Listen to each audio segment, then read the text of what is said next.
Ya, kita ke informasi lainnya, pemirsa. Turunnya kepercayaan masyarakat terhadap otoritas pajak di tengah maraknya kasus dugaan korupsi yang melibatkan oknum pegawai pajak bukan isapan jempol. Indikasinya terlihat dari tren pelaporan surat pemberitahuan tahunan pajak penghasilan atau SPT yang cenderung melambat.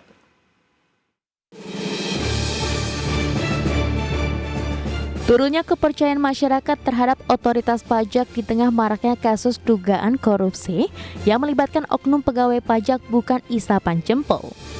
Berdasarkan catatan Ditjen Pajak, jumlah pelaporan SPT tahunan hingga 27 Maret 2023 baru mencapai 9,8 juta. Angka itu baru 50,51% dari jumlah wajib pajak yang terdaftar wajib lapor SPT. Perinciannya, pelaporan oleh wajib pajak orang pribadi sebanyak 9,5 juta dan wajib pajak badan mencapai 294.900.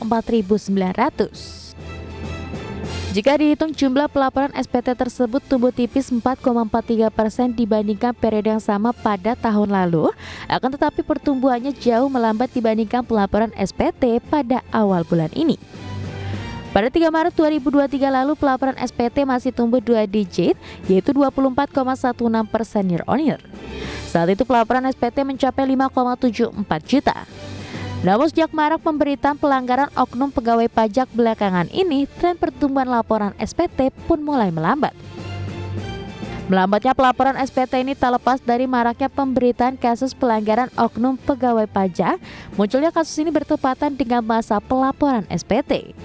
Mengutip hasil riset yang dilakukan Continuum pada 17 Februari 2023 hingga 23 Maret 2023, terdapat 681.575 perbincangan di media sosial mengenai keluhan terkait pajak.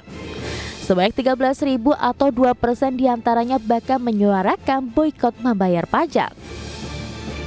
Jika dilihat dari data per tahun, wajib pajak terbiasa melakukan pelaporan menjelang batas akhir periode pelaporan. Itu tak hanya terjadi oleh wajib pajak orang pribadi, tetapi juga wajib pajak badan.